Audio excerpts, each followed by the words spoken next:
peristiwa-peristiwa besar yang terjadi sekarang ya Mas Gafur. Mungkin ada pandangan khusus atau telaah yang menarik supaya apa? Supaya masyarakat juga tidak melupakan kasus ijazah palsu ini. Silakan Mas Gafur. Assalamualaikum warahmatullahi wabarakatuh. Ya, para pemirsa, wah ini ada banyak nih ya. Roy Suryo Official, Abdul Ghafur Sangaji Official, Refri Harun Channel, dan Ugraseno Tribrata ya. Langkah update, langkah update yang luar biasa di kesempatan malam hari ini ya. Nah, hari ini inilah trio, tapi bukan trio kuek-kuek ya. Nah, kalau trio kuek-kuek lain. Kuek-kuek ini yang ada di sana yang kuek. Trio beneran. Kali ini kita akan tampil dengan isu-isu paling update. Nah, isu paling update. Kita tahu teman bahwa barusan terutama yang ada di kota Jakarta itu melihat ada beberapa konsentrasi alat-alat berat. Alat-alat berat itu bukan alat berat dalam pembangunan, tetapi kendaraan-kendaraan berat ya itu yang dijalankan oleh dua institusi, yaitu Coklat dan Ijo. Nah, Coklat dan Ijonya tebak sendiri ya mana, dan itu ternyata tersangkut dengan sebuah kasus yang saya nggak perlu ceritakan, kasusnya heboh banget ya gitu, karena yang satu kompres, yang sini juga kompres, kemudian yang satu gelar barang bukti, kemudian yang satu kemudian juga menggelar pertemuan, dan itu terjadi pada hari. Dan yang menarik apa? Itu sedikit kemudian agak menutup Pak Ugro dan Mas Ghafur ya. Lupa saya perkenalkan.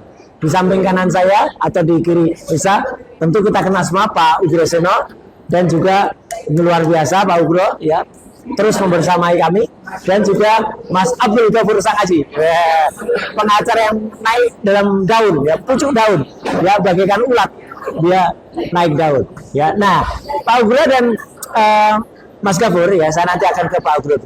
Ini jangan sampai katakanlah adu kekuatan antara Coklat dan Ijo ini kemudian menutup kasus yang sekarang kita lagi konsepnya ini lagi menarik-nariknya Pak, lagi seksi-seksinya.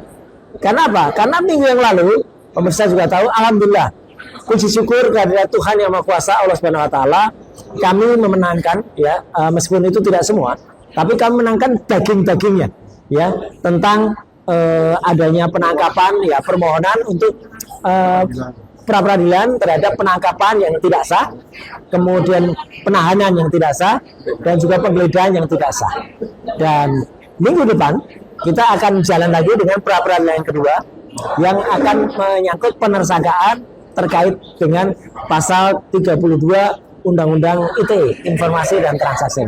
Nah, jangan sampai kemudian tertutup. Karena apa?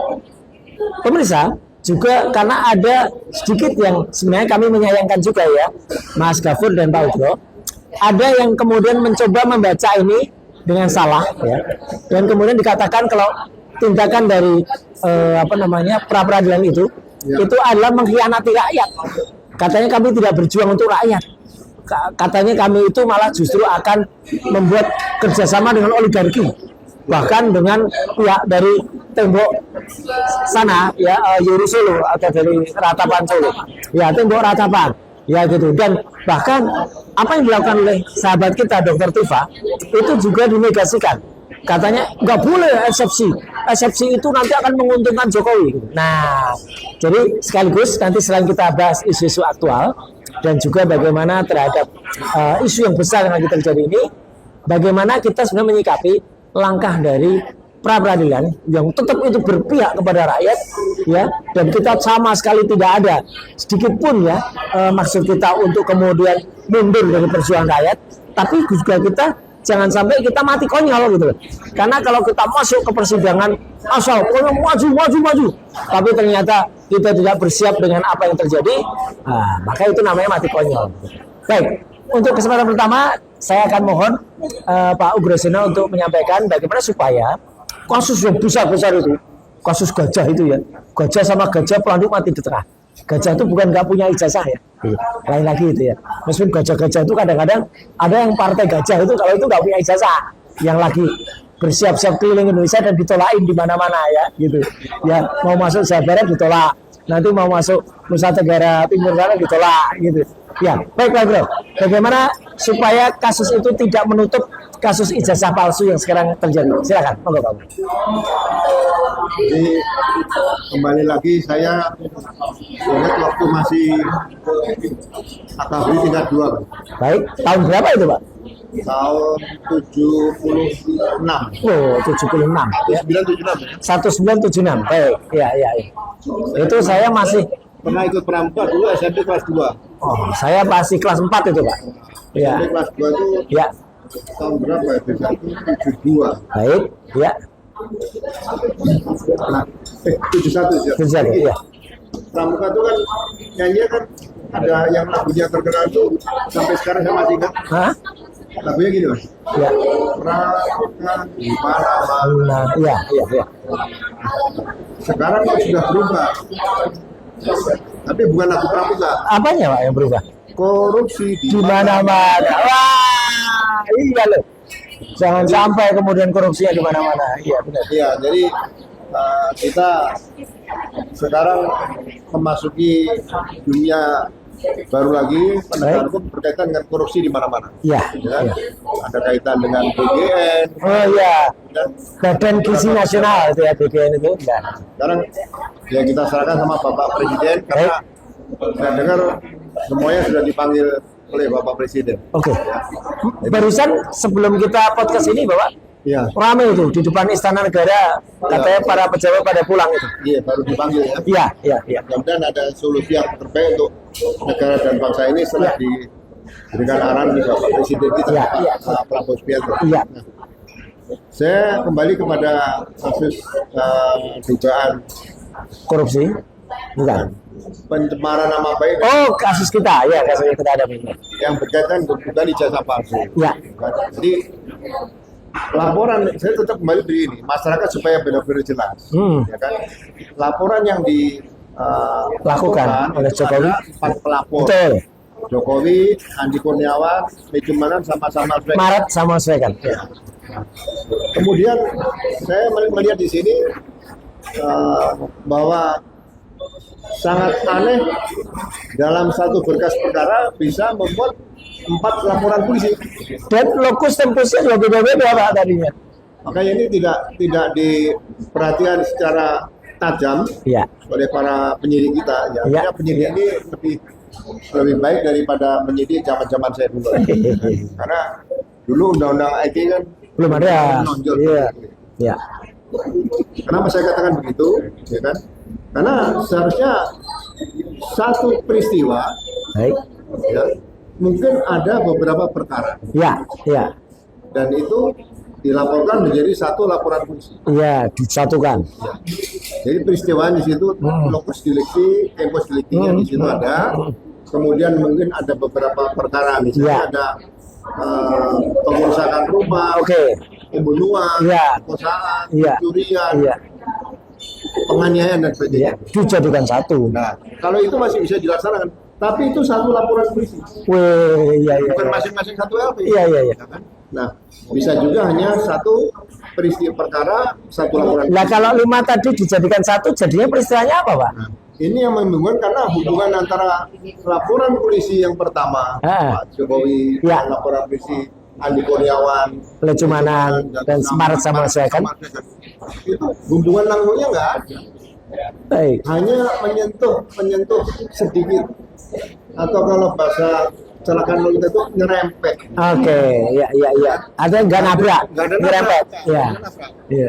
Dan bukan rangkaian kereta api Oke. yang digandeng itu panjang. Iya. Nah, karena ini menjadi satu berkas perkara dengan jumlah tersangka 8, Iya. jadi harusnya berkas perkara ini Sendiri-sendiri. harus utuh jadi satu sampai diserahkan ke jaksa. Oke, iya. Kalau jadi satu ya, iya. Tidak bisa di berkas perkara bisa-bisa seperti yang sekarang ini. Betul, iya. Cluster. Sudah ada restoratif justice, Baik. justru seharusnya sudah Selesai malah. tersebut sudah selesai, Ya. tidak bantu ke jaksa. Iya. karena sekarang udah dilimpahkan zaman kita ikuti, ya kan?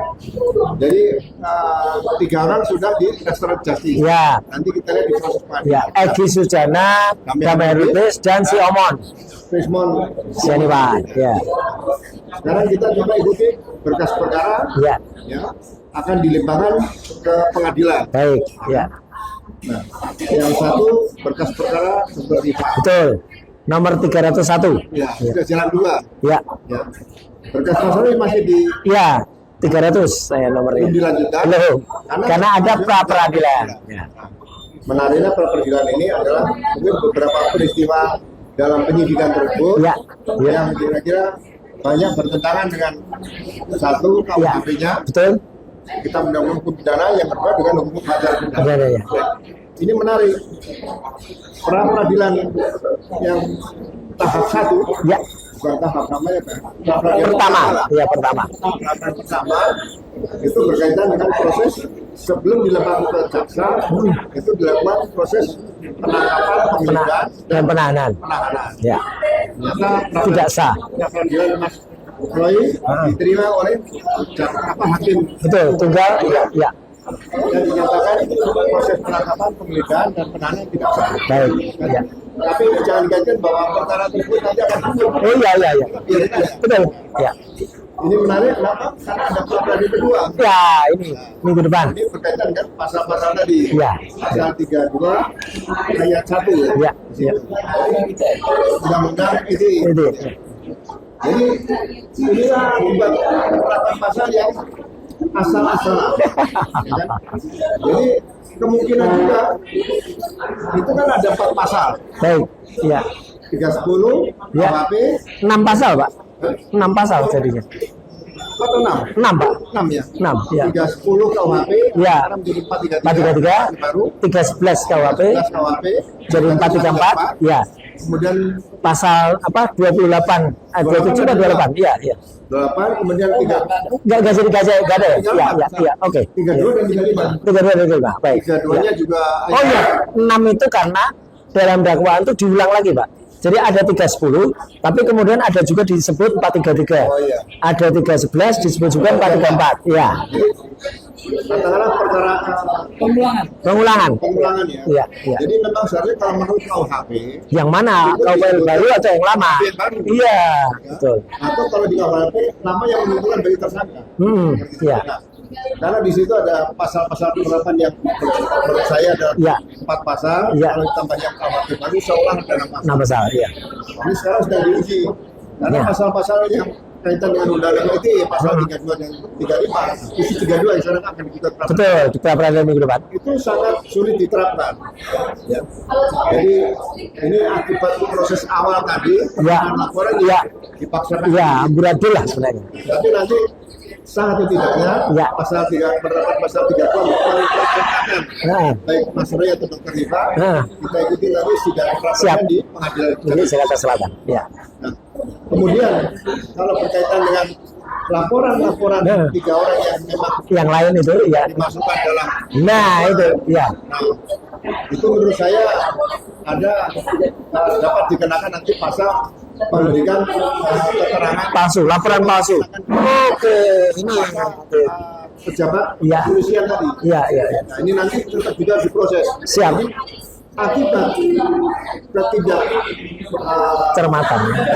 cermatan Ya. penerimaan laporan, justru akan menciptakan para tersangka baru yang membuat laporan polisi. Betul. Iya. Pesan saya sekali lagi, jangan main-main dengan membuat laporan polisi Nah, itu. dalam bentuk delik biasa, Ya. tapi laporan itu ternyata tidak benar tepat. Setuju. Maupun membuat pengaduan palsu. Iya, iya, iya, iya.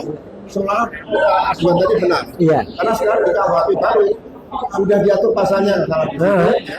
Nanti sekali lagi biar suatu saat kita akan Ya. panggil ahli pidana untuk menjelaskan pasal-pasal tersebut. Baik. Jadi sekali lagi saya lebih banyak memberikan edukasi kepada masyarakat. Siap. Ya. Jadi jangan sampai nanti terjadi hal-hal yang kira-kira malah merugikan pelapor. Betul. Sebagai contoh misalnya, Ya, ya, ini satu contoh yang Iya.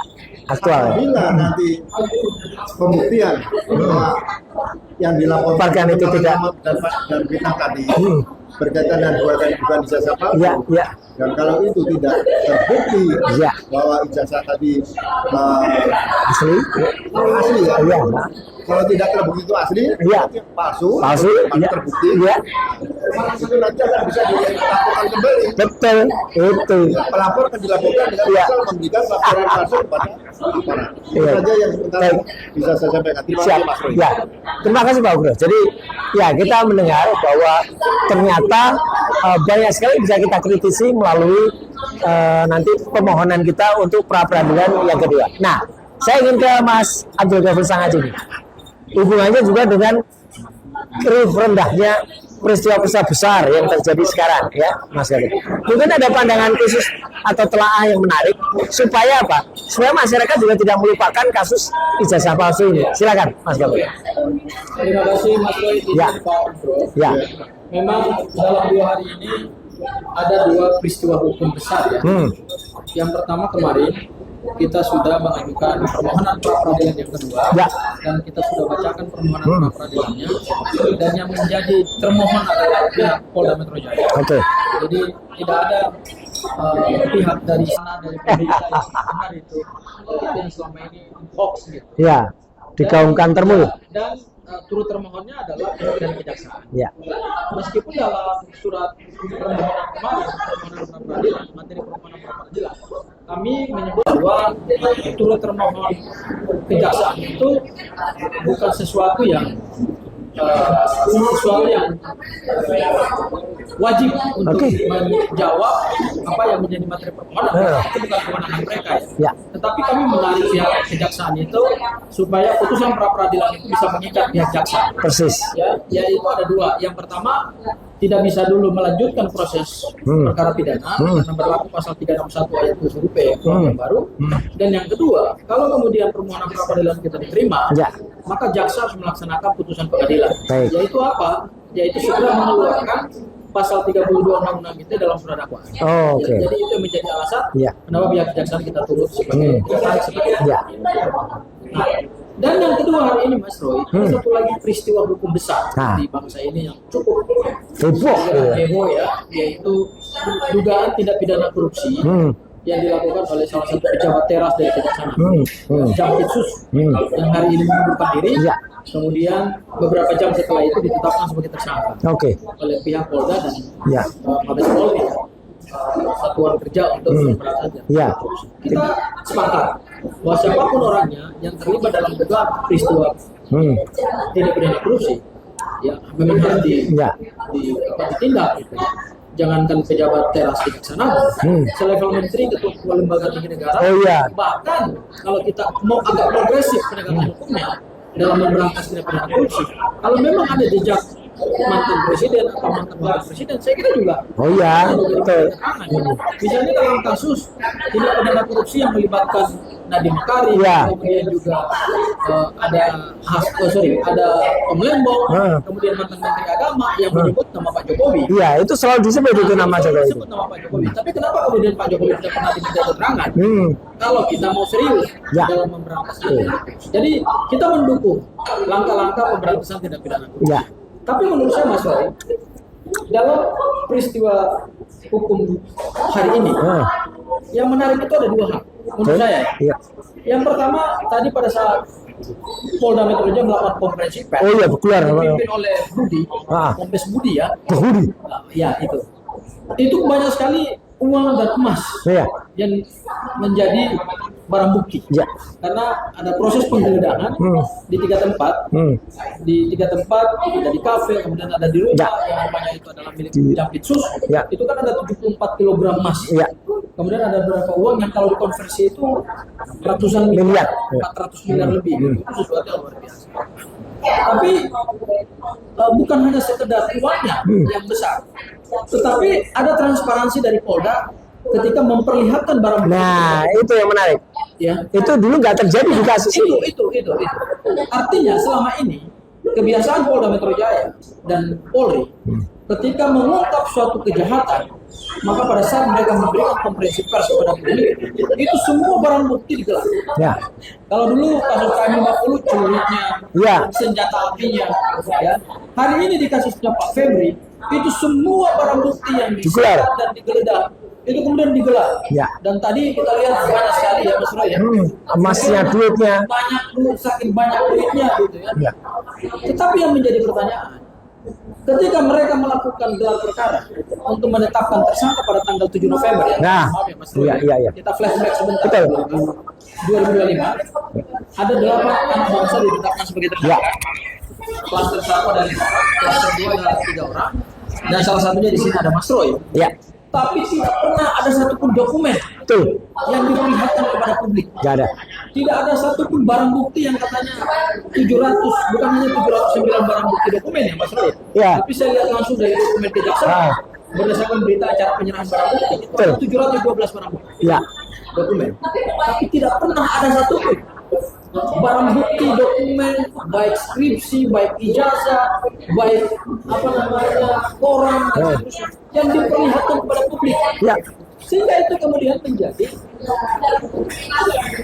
Pertanyaan. pertanyaan publik. Sebenarnya penegak hukum itu transparan nggak sih? Iya kan? Iya. Makanya kemudian hari ini kita saya kira bukan indikasi lagi, tapi ini Polda dan Polri memperlihatkan bahwa ada kesenjangan dalam Iya. ya kasus Jampitsus begitu luar biasa Iya, mereka iya. bergerak cepat Iya. dan cepat Mas Roy. Cepat dan ada perhatian dari Dewan Perwakilan Rakyat. Ini yang penting. Itu.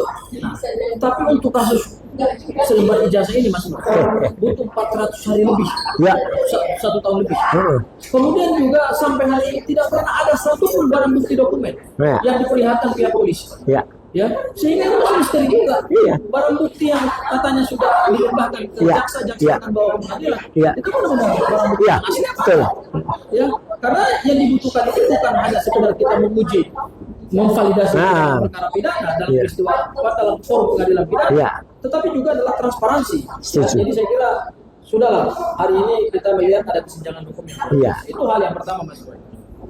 Hal yang kedua juga Mas Roy, hari ini juga ternyata ada konferensi pers bersama Nah. 3 institusi, Ya. yaitu Kejaksaan Nah. yang diwakili oleh PLT Jampitsus yang baru, Baik.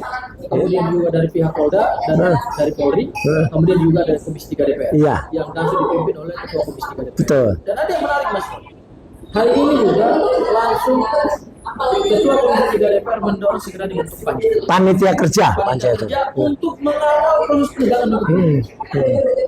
Menurut saya ini juga menimbulkan kesenjangan penegakan. Iya. Kesenjangan dari sisi DPR sebagai Wakil rakyat. wakil rakyat Iya. ya. DPR itu kan lembaga penegak hukum, Iya. tapi dia rumpun lembaga secara Betul. Legislatif. ya. Kalau kita bicara dalam sistem Ya. trias politika, dia itu kan adalah rumpun lembaga Legislatif. Ya. Salah satu fungsi yang utamanya adalah pengawasan, Betul. kontrol. Betul. Ya, kontrol terhadap apa saja, mau Iya. keuangan, Iya. mau apa saja, Iya. termasuk juga adalah penegakan hukum Iya. yang menjadi domainnya. Betul. Ya. Kenapa selama berbulan-bulan Mas Roy Bu Viva pernah berkirim surat untuk beraudiensi? Iya. Berkali-kali kita kirim ke berbagai komisi. Iya. Ya, tapi tidak satu pun Iya. mereka mau bertemu. Padahal yang mengadu kita adalah warga negara. Banyak kasus-kasus tindak pidana Mas Iya, Roy, iya, iya. yang kita sama-sama udah menonton. Tahu lah. Iya. Tahu lah. Banyak juga orang mengadu lewat DPR, akhirnya kemudian Ya.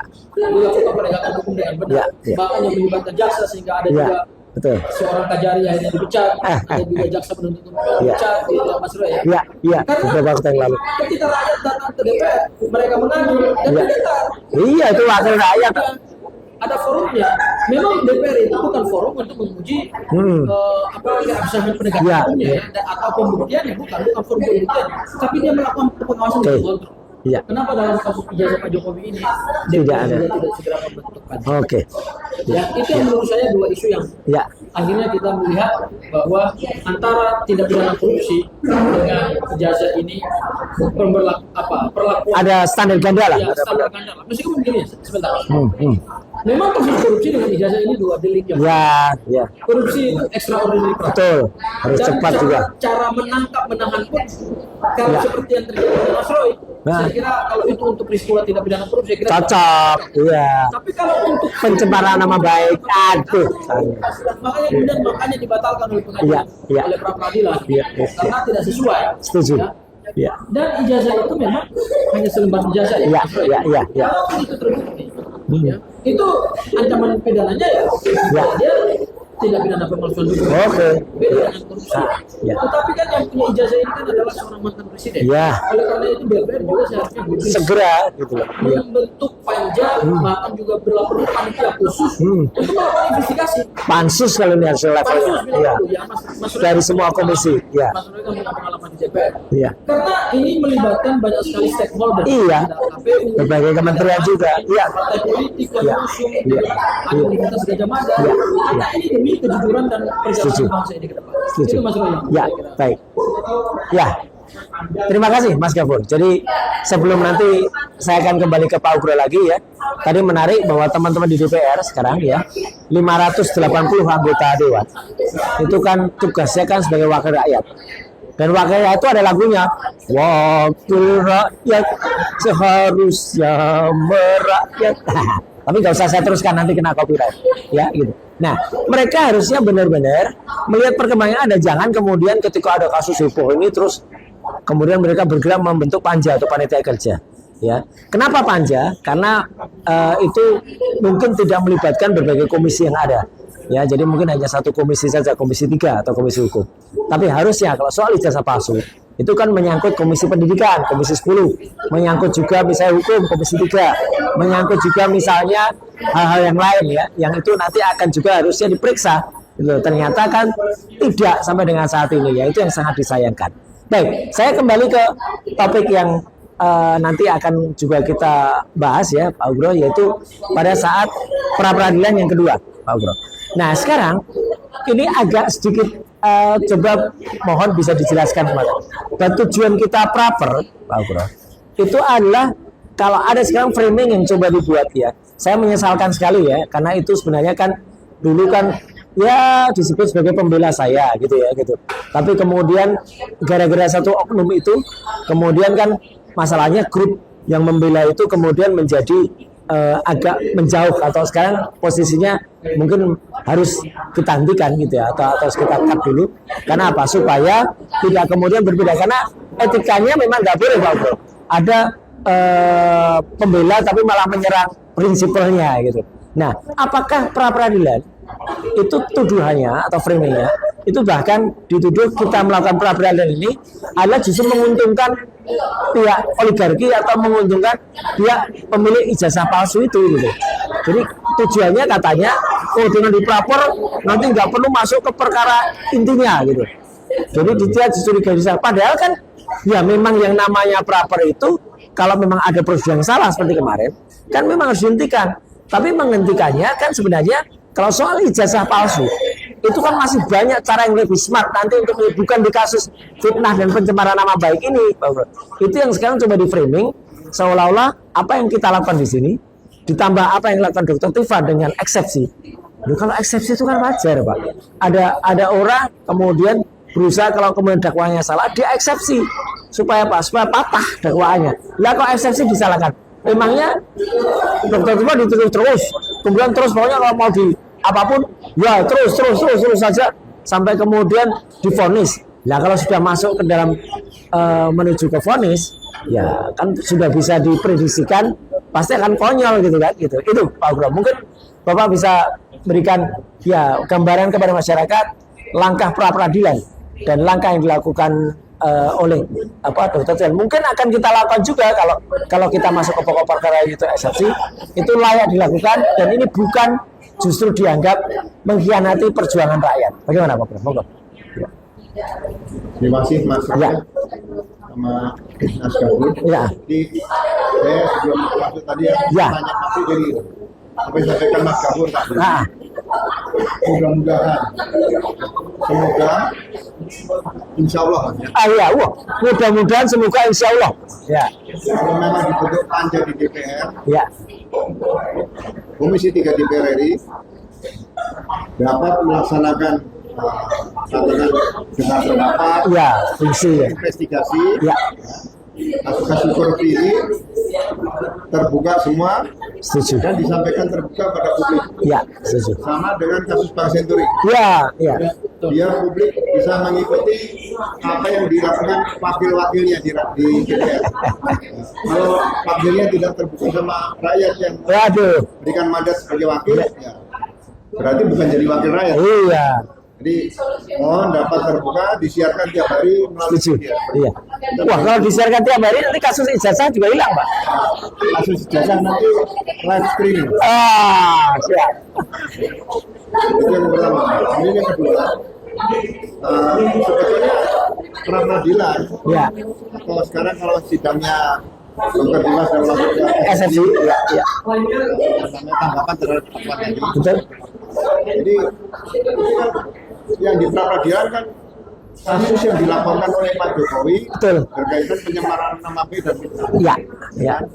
Jadi memang dalam proses penyidikan tadi itu sudah ada kesalahan dari awal. Iya, betul. Itu yang penting. Untuk meluruskannya supaya prosedur penanganan perkara pencemaran nama baik dan fitnah ini bisa diuji sebelum sidang akhir Nah. melalui pra peradilan. Setuju. Ya, Karena ya. pra-peradilan yang Ya. diatur dalam pasal 158 Ya. Hukum Acara Pidana Baru itu tadinya hanya ada 4 Baik. di KUHP Hukum Ya, Acara Pidana Lama. ya, ya. Sekarang ada 14. Nah, Ya. itu jadi lain, Pak. Ya, Untuk para masyarakat yang Ya. menghendaki keadilan dan kebenaran yang Ya. sebenar-benarnya, seadil-adilnya, gunakanlah pra-peradilan itu untuk uji. setuju. Ya, Banyak perkara-perkara yang memang kadang-kadang masyarakat sulit Ya. untuk mengakses bagaimana cari solusinya. nah, ya. Sebagai contoh sekarang, karena sudah dilimpahkan ke perkara Mas Roy dan Dr. Dimas dan Ya. dilimpahkan P21 tahap 2 pada jaksa. Nah, ada waktu sebelum maju sidang, kesempatan di sini lah space atau ruang untuk mengajukan Pra-peradilan, ya. Jadi jangan dipaksakan bahwa pra-peradilan itu untuk menghambat, bukan. Enggak, ini ya, jangan salah. Iya. Yang bengkok dan Ya. bukan membengkokkan itu. Nah, ini penting. Jadi mudah-mudahan hakim tunggal pra-peradilan Ya. ya, dapat bertindak sesuai dengan hukum acara pidana yang baru. Karena Ya. ini sebagai test drive pertama kali Baik, ya. ada Kuhap baru ya. kuhap baru Dan KUHP yang bisa ya. menguji melalui pra-peradilan Ya, beberapa permohonan yang diajukan oleh tersangka ya, ya. sebelum nanti menjadi terdakwa. Ya, Jadi baik. bersyukur, jangan Ya. dianggap ini hal yang kecil akan meremehkan bahwa nanti jasa palsu tidak akan bisa di. Nah, itu. Ya. Dugaan jasa palsu menurut saya itu lebih sebaiknya yang digugat pertama adalah para pengguna dulu. Baik, Para ya. pengguna yaitu Ya. KPU Solo, KPU Jakarta, dan Ya. KPU RI. Ya. Ya kan? Nanti kalau sudah terbukti semua, Nah, baru bergerak. apa yang menyerahkan ke KPU? Nah, Jadi ya. tetap saja sabar, jangan dipaksakan ingin buru-buru melihat ijazah tersebut. Ya. Karena ini sudah digunakan. Ya. Jadi semua rekan-rekan, para penasihat hukum atau masyarakat, tolong bersabar, Siap. jangan memaksakan bahwa ijazah dugaan palsu tadi harus dibuktikan segera, karena butuh waktu lama di sini. Betul, betul. Mudah-mudahan hasil KIP Pak Bonatua Ya, dan tim Bon Jowi. tim Bon Jowi, Ya. Pak Lukas ya, Iya, Pak Lukas, Pak Lukas, Pak. Marto, dan kawan-kawan ini nanti akan mengawal pelaporan kepada terhadap para komisioner KPU dari Solo, Ya, DKI Jakarta dan pusat. Pusat, Nah, jadi baik. sabar, tunggu giliran, pastinya akan tetap berjalan terus. Ya, ya. Perjalanan dunia tidak berhenti sejenak, tapi akan berputar terus. Siap. Seperti bulan Iya, itu. iya, Terima kasih. iya. Iya, baik. Terima kasih Pak Bro. Jadi itu ya teman-teman supaya clear, bukan berarti dengan pengajuan ada pra peradilan dan eksepsi itu kemudian mengkhianati rakyat. Sama sekali tidak. Justru kalau kemudian rakyat itu kemudian berharap terlalu banyak dan kemudian mendorong-dorongkan tanpa kemudian mengikuti strategi, tanpa berpikir dengan smart. Itu yang jangan, karena berkali-kali nanti akan kalah lagi. Jadi kita tuh berharap supaya tidak kalah, supaya ini menang, tapi dengan menggunakan jalur yang benar.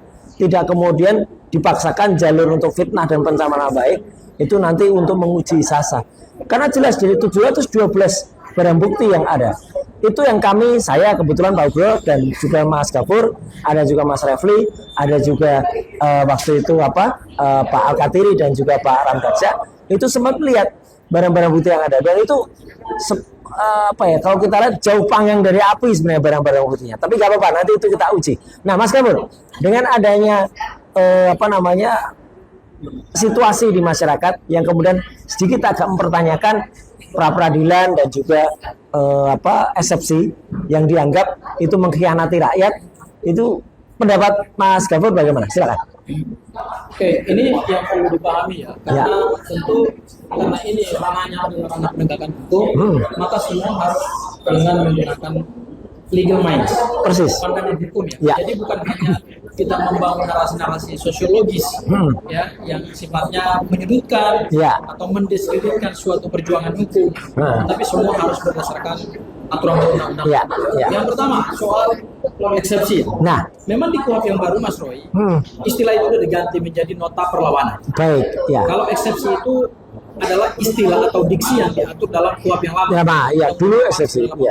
Sekarang begitu kita masuk dalam prinsip hukum acara pidana yang baru, nota perlawanan. Namanya nota perlawanan. Dan ingat, nota perlawanan itu adalah hak seorang terdakwa. Itu diberikan oleh undang-undang. Itu adalah langkah hukum yang digunakan oleh seorang terdakwa untuk melakukan perlawanan terhadap surat dakwaan. Jadi nota perlawanan itu substansinya bukan terkait dengan Mas Roy, bukan terkait dengan substansi penegakan hukumnya ya, atau katakanlah pembuktiannya. Belum. Tetapi lebih pada aspek formilnya. Yaitu apa? Apakah surat dakwaan itu disusun secara cermat, secara jeli, sesuai dengan fakta, aturan perundang-undangan apa tidak gitu ya. Nah, kalau kemudian kita lihat kemarin di surat dakwaan, memang seperti yang tadi disebut oleh Mas Roy, ada pasal itu dakwaannya 4 Mas Roy. Dakwaannya itu adalah dakwaan pertama primer subsidiar, dakwaan kedua primer subsidiar, kemudian dakwaan ketiga ini dakwaan kumulatif pasal 35 dan dakwaan keempat pasal 32. Nah, pada saat jaksa menuntut primer subsidiar, ini ada pasal-pasal yang sebetulnya tidak konsisten. Misalnya di dakwaan pertama disebut 433. 433 kan pencemaran. Kemudian diikut sertakan dengan pasal 261 kalau saya tidak salah ya. Itu terkait dengan perbuatan berlanjut. Nah, di berikutnya lagi ternyata ada dakwaan pasal 310. Padahal kan sama 310 dengan 433. Kalau kemudian mau diambil berdasarkan asas les favoreo, yaitu ambil pasal yang lebih ringan, paling meringankan menguntungkan terdakwa, ya sudah, kalau memang 310 itu yang paling meringankan, ya nggak usah lagi 433. Ambil aja satu pasal. Kalau memang itu unsurnya lebih meringankan. Makanya dalam nota perlawanan Butiva kemarin mereka mempertanyakan, ini dakwaannya gimana sih? Dan kalau kemudian itu diterima, maka akibat hukumnya ada. Bisa kemudian surat dakwaan dinyatakan batal lebih atau kemudian surat dakwaan tersebut digugurkan oleh hakim gitu. Dan kalau surat dakwaan dinyatakan batal demi hukum, berarti perkara tersebut tidak bisa lagi diadili. Karena mengadili suatu perkara pidana dasarnya adalah surat dakwaan. Dan surat dakwaan itu, ingat, itu adalah mahkotanya jaksa. Ketika digugurkan oleh pengadilan dan digugurkan oleh hakim, maka berarti gugur juga mahkotanya jaksa.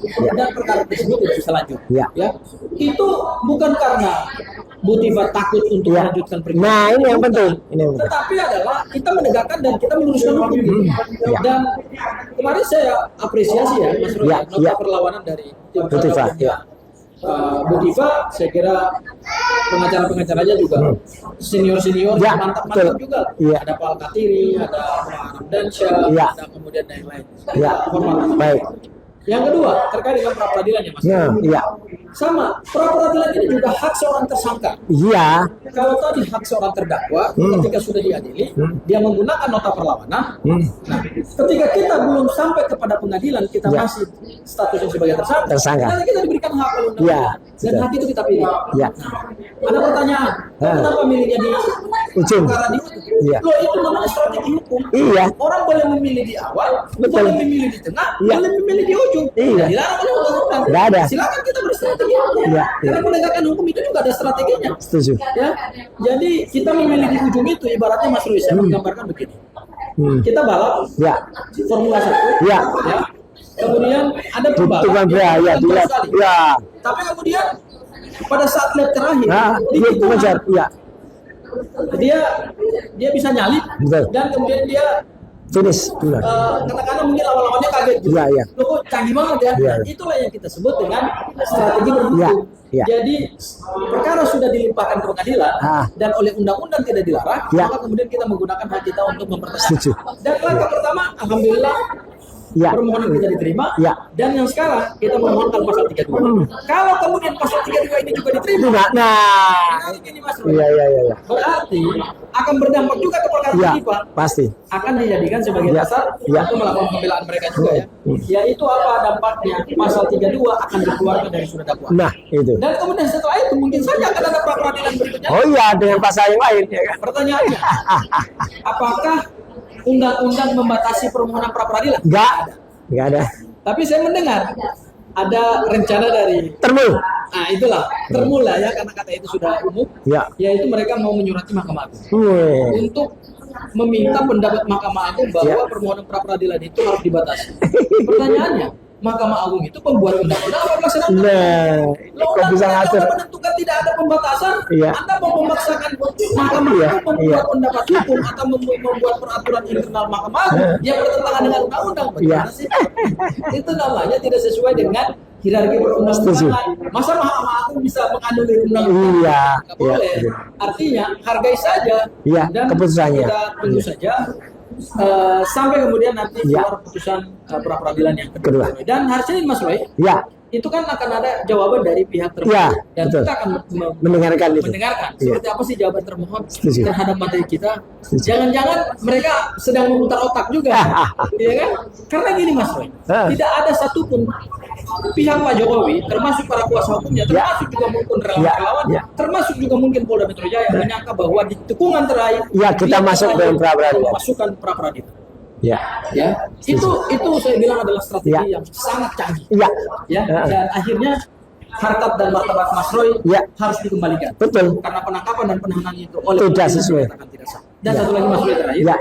ini adalah pembelajaran hukum, ini laboratorium hukum. Hmm. Kepada masyarakat, tadi disampaikan juga oleh Pak Ugro, Ya, ya, dengan KUHP yang baru ini, jangan takut untuk pra ya, peradilan. ya, betul. Tidak selalu semua perkara pidana harus berujung pada pengadilan. Iya, Tidak ya, selalu. Ya, saya katakan tidak selalu. Ya, Kenapa silakan. tidak selalu? Ya. Karena negara sedang menyediakan forum lain, betul. yaitu forum pra Pra-peradilan. peradilan. Dan pra peradilan ini menariknya Mas Roy, Ya. tidak dibatasi. Nah, iya, Kalau dulu mau dibatasi. Iya. Begitu perkara didaftarkan oleh jaksa penuntut umum, Ah, udah selesai gugur. Iya. ya, Ya. tetapi oleh pembuat undang-undang. Nah, sekarang tidak. Bahkan perkara sudah dilimpahkan dan sudah keluar nomor registrasi pidananya, Nah, masih boleh. masih bisa dilakukan Iya. pra-peradilan. Ya. Luar biasa. Luar biasa. Terima kasih buat DPR, Ya. terima kasih buat pemerintah yang Ya. telah mendesain KUHP baru dan berorientasi pada hak-hak tersebut Ya, ya. dan perlindungan hak Ya. warga negara. Makasih Ya. Mas Roy. Ya.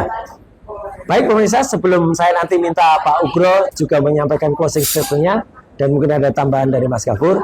Sekali lagi kita juga mengaturkan luar biasa ucapan terima kasih dan salut ya kepada Hakim Tunggal pra peradilan kita ya, I Ketut ya, yang sudah memberikan hasil putusan yang luar biasa.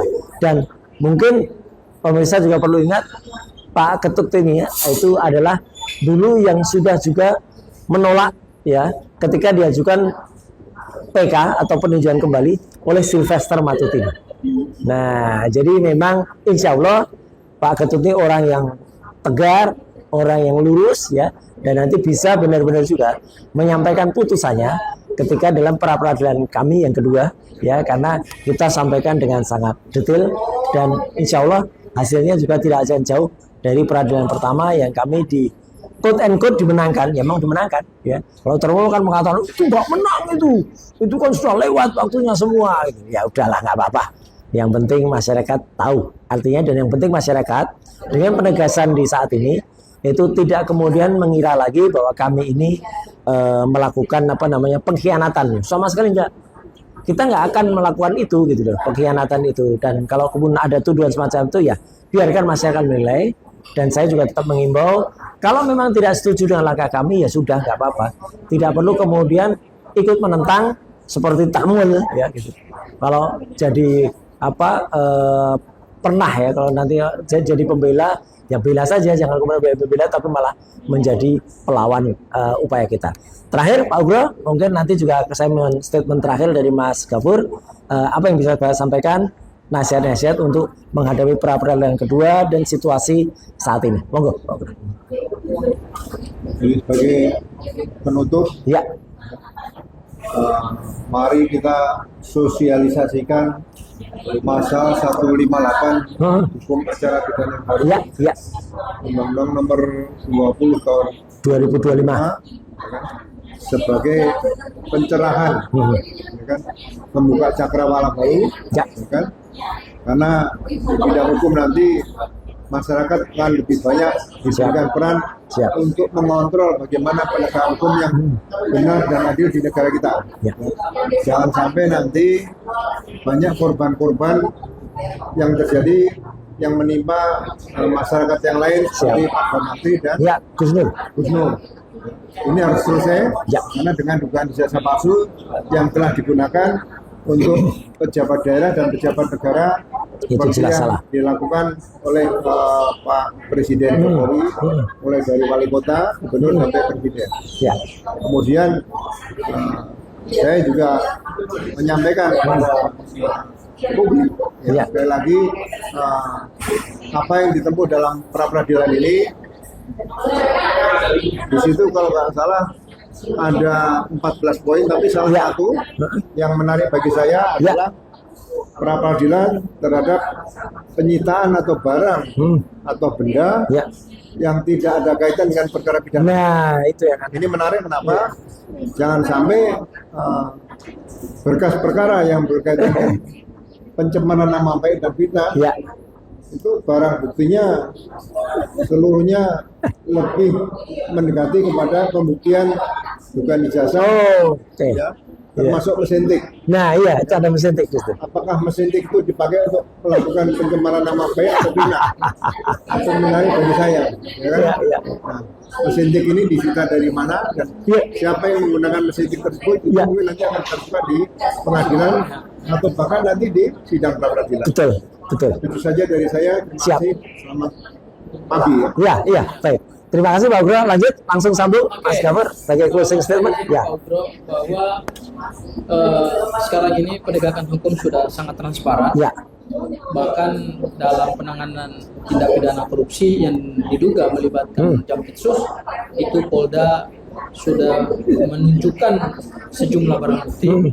Tetapi sayangnya dalam perkara kasus ijazah palsu mantan Presiden Ya. Jokowi, ini yang kita lihat ada kesenjangan. betul. Ya, dan Ya. sampai hari ini publik belum pernah melihat seperti apa wujud fisik atau Ya. analog daripada ijazah Ijazah Pak Jokowi. itu, ya. Saya sudah lihat, Mas Frit juga sudah lihat. Iya, iya. Ya, mungkin Pak Ugro dan teman-teman yang lain atau Ya. juga semua masyarakat Indonesia masih bertanya-tanya sebetulnya seperti Ya. apa sih ijazah Pak Jokowi? Nah, itu Kenapa pada saat pengumuman tersangka pada tanggal 7 November tidak ditunjukkan juga. 25 Ya. yang diumumkan langsung oleh Kapolda Metro Ya. Jaya, kenapa tidak seperti hari ini? Ya, Bahkan tadi pengumumannya hanya selevel Kabid Humas ya, Iya, iya, Pak Budi tadi. Polda Metro Jaya, Hmm. tetapi barang buktinya banyak sekali. Wah, iya. Kenapa betul. pada saat Kapolda mengumumkan tersangka, kenapa juga tidak ditunjukkan barang bukti? Ini menunjukkan bahwa ijazah Pak Jokowi memang masih misteri. Iya.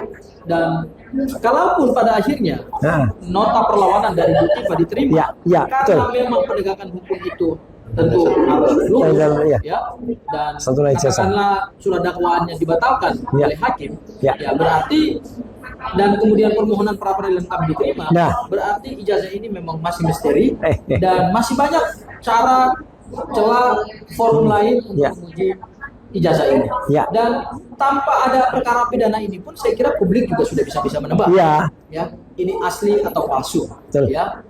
Sederhananya begini Mas. Ya. Sesuatu barang kalau asli, Nah, ya, apalagi bangga kita.